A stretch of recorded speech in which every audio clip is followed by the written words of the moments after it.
help boost spending in the U.S. For about $390 million to businesses with less. 전 세계의 가장 핫한 소식이 이곳에 모입니다. 글로벌 정면 승부.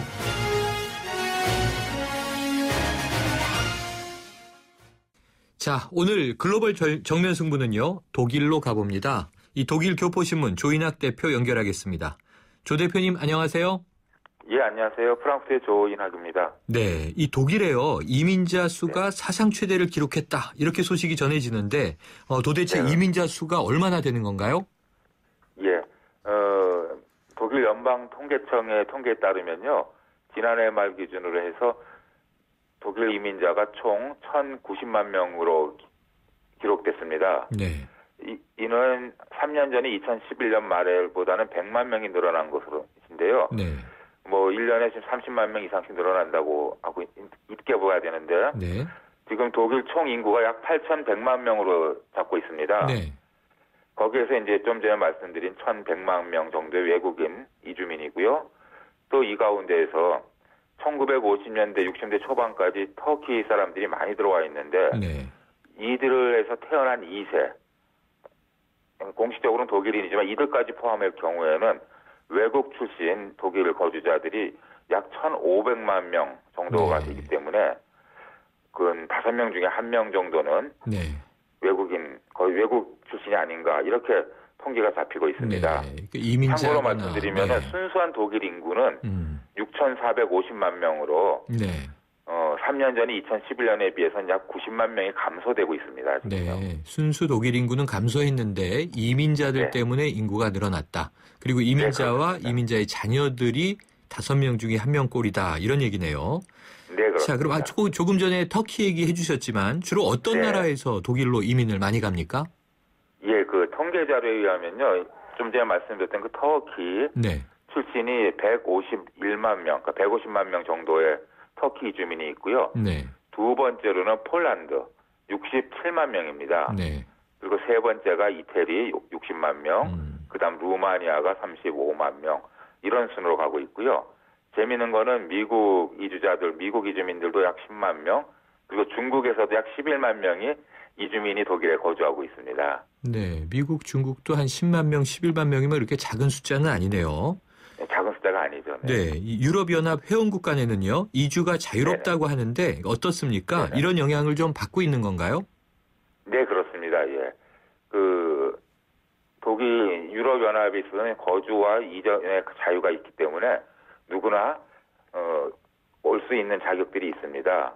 그래서 보면은 통계를 보면은요, 2011년 이후 그러니까 EU 유럽연합 회원국에서 약 62만 명이나 되는 숫자가 독일로 이민이 왔는데요. 특징으로 보면은 신규로 이 유럽연합 회원이 된 폴란드나 루마니아, 불가리아 그리고 헝가리 출신들이 대다수를 차지하고 있습니다. 그렇군요. 그러니까 뒤늦게 유럽연합에 합류한 주로 이 동구권, 동유럽 국가 사람들이 독일로 많이 이주를 했다. 자, 그런데요, 뭐 좋아요. 주거 이전의 자유를 가지고 자유롭게 살고 싶은 나라에 가서 사는 게 이민인데 이들을 대상으로 한 범죄가 크게 늘고 있다. 이런 소식인데 특히 또 방화 범죄가 많다면서요? 예, 그렇습니다.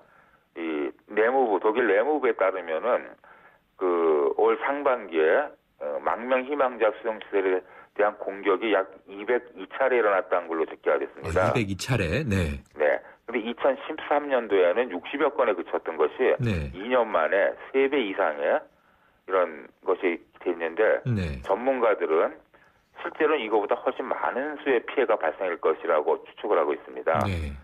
이민자의 그 위치 때문에 이들이 신고를 잘 안 하기 때문에 실제로는 참 많고 그 특징의 대부분이 이 방화입니다. 불을 지르는 행위인데 그 망명자들을 받아들이기 위해 가지고 건물을 짓거나 새로 단장을 하는 그러한 건물들의 방화들이 집중되고 있습니다.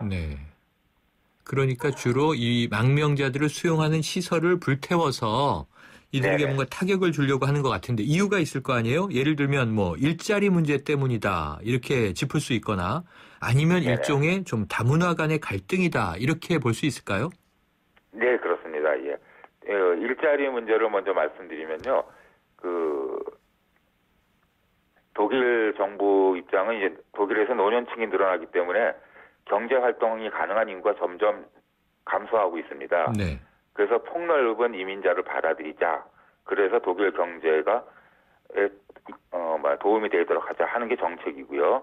그래서 이제 독일 정부는 이민자들의 진입이 어려웠던 노동시장을 개편하고 지금 재편하고 있습니다. 네. 이래서 일자리 경쟁, 쉽게 말해서 일자리 경쟁이 생겼는데요. 이 이민자들이나 난민들은 이른바 저임금이기 때문에 이 사업자 입장에서 볼 때는 유럽인 내지는 독일인들의 고임금을 주면서 하는 것보다는 이러한 이민자들을 고용하는 것이 낫지 않은가. 여기에서 오는 그 일자리에 대한 갈등들이 되고 있고요. 또 하나는 특히 독일의 특징이라고 볼 수가 있습니다. 독일은 영국이나 프랑스, 기타 유럽 국가와 달리 식민지를 많이 갖고 있지를 못했었습니다. 19세기나 20세기 초반까지. 네. 그러다 보니까 다문화를 경험을 하지 못했습니다. 그 영국이나 프랑스에서는 이제 아프리카나 인도나 다문화를 한 100년, 150년을 경험을 했었는데 네. 독일은 경제가 발전한 이제 80년대 이후 이제 다문화를 경험하기 때문에 그러한 갈등도 바로 다문화를 경험하지 못한 그런 데서 오지 않는가 싶어서 어떤 전문가들은 이것이 이제 정상화 과정을 겪는 것이다라고 해석도 하고 있습니다.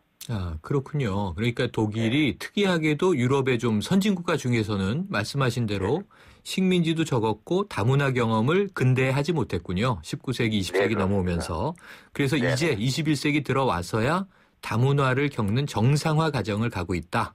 이렇게 분석하고 네, 그렇게 있다. 보는 전문가들도 있습니다. 네, 지금 이 방화 문제라든가 어찌 보면 이제 저임금, 이 외국인 노동자가 일자리를 뺏고 있다라는 반감이라든가 네. 네, 이게 우리 사회도 좀 참조할 대목이 있어 보입니다. 오늘 말씀 감사합니다. 네, 감사합니다. 네, 지금까지 독일 프랑크푸르트에서 독일 교포신문 조인학 대표였습니다.